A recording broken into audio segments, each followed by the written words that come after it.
Claro, pues muy buena pregunta, muy actual, ¿no? Efectivamente, se está diciendo por activa y por pasiva que reforestar a costa del extensivo es una buena solución, ¿no? Primero porque el extensivo tiene bastante huella climática atribuida en términos de CO2 por esas zonas que se supone que serían bosques y que se usan para pasto. Y también porque es una forma de mitigar emisiones, ¿no? Y es algo que, por ejemplo, en el The Guardian ha salido bastante y que, de hecho, al final está ocasionando, bueno, básicamente es eso, ¿no? Producción ruminante extensiva con alta huella de carbono y mucha ocupación de áreas marginales que se podrían usar para reforestación.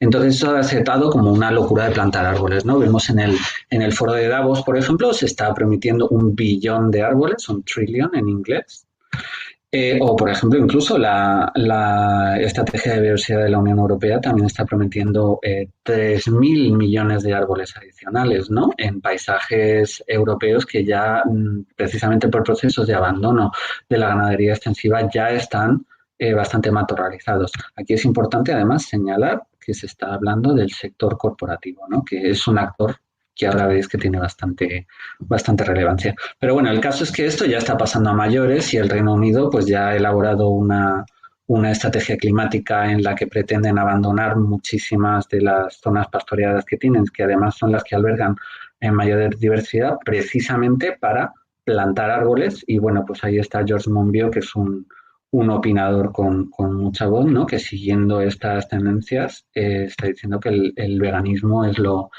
mejor para ayudar al clima.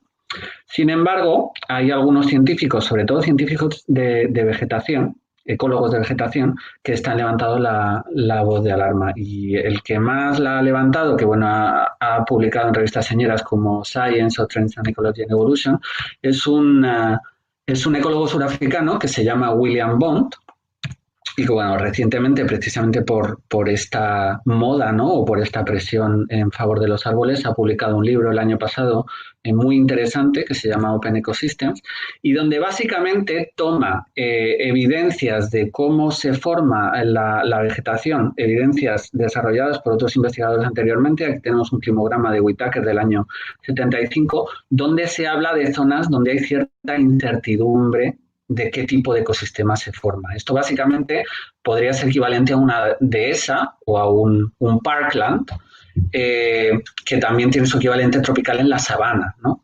¿Y por qué no se sabe lo que hay ahí? Bueno, pues porque hay dos estadios del ecosistema posibles. Uno abierto, que puede ser tipo dehesa, y uno cerrado, que es tipo bosque, ¿no? Y entonces esto lo puso en un mapa, y el mapa es interesantísimo, porque bueno, resulta que zonas donde tenemos muy conceptualizado que lo ideal es un bosque cerrado, como puede ser, bueno, pues prácticamente toda Europa, o el este de los Estados Unidos, o incluso amplias partes de China o la India, pues resulta que son más una cosa tipo sabana, ¿no? Incluso sabanas no tropicales. Entonces, esto nos está dando la voz de alarma, pero es que es aún más.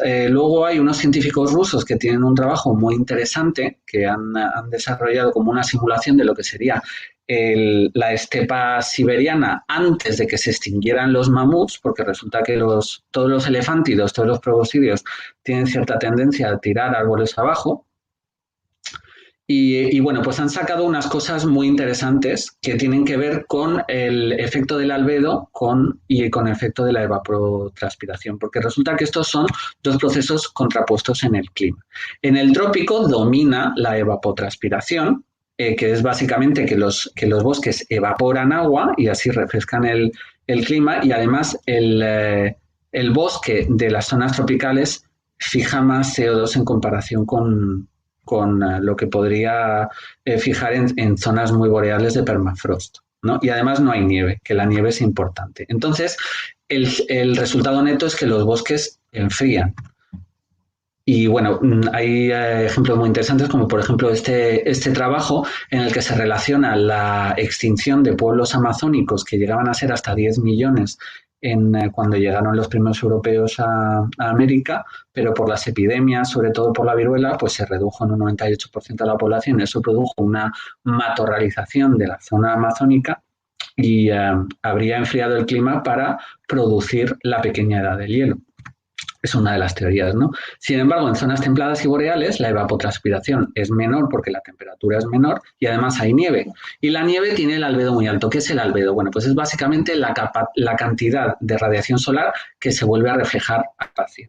Lo blanco, como un coche blanco que se calienta menos que un coche negro cuando lo dejamos al sol, pues con los paisajes pasa lo mismo. La nieve tiene el albedo muy alto y el bosque tiene el albedo muy bajo porque absorbe mucho calor, en comparación como por ejemplo un prado.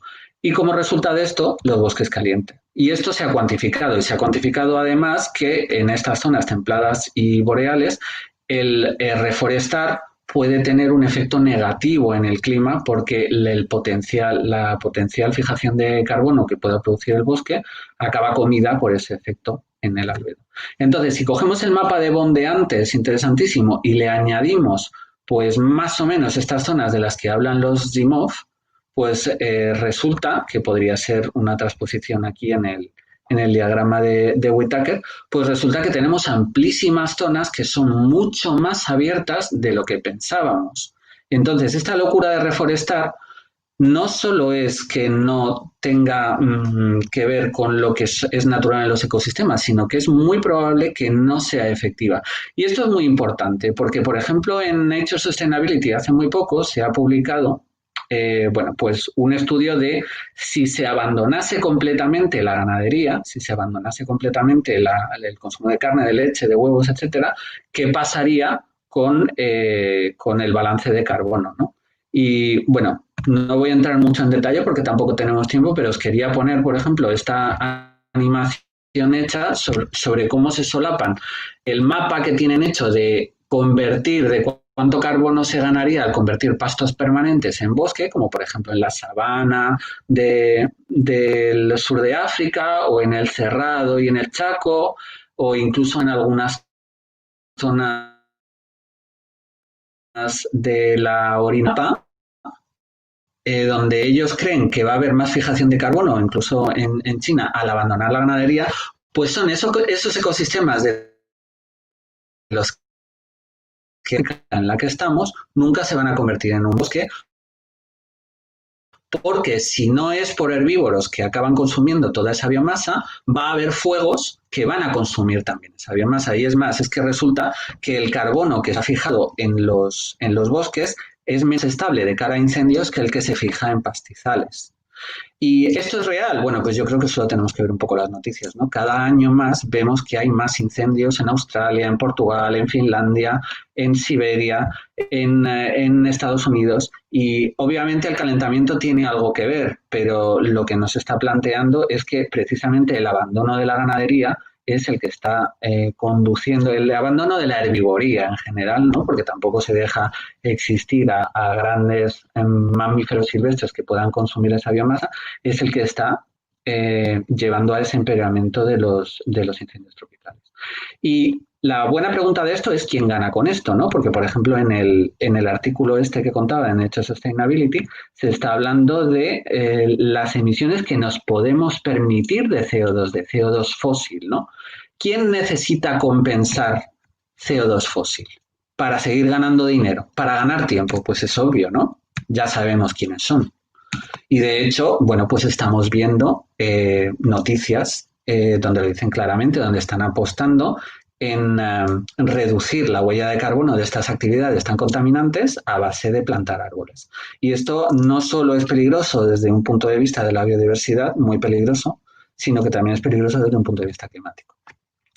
Y por último, ya que estamos hablando de ganadería industrial y ganadería extensiva, pues está claro que en esta aproximación hay otro ganador claro, ¿no? Si resulta que hay que hacer sitio para plantar estas plantaciones de bosques eh, y quitar a la ganadería extensiva de en medio, es obvio que quien va a ganar la partida es la ganadería industrial, que además aquí vemos las zonas de Europa donde está creciendo más precisamente por esa tendencia política.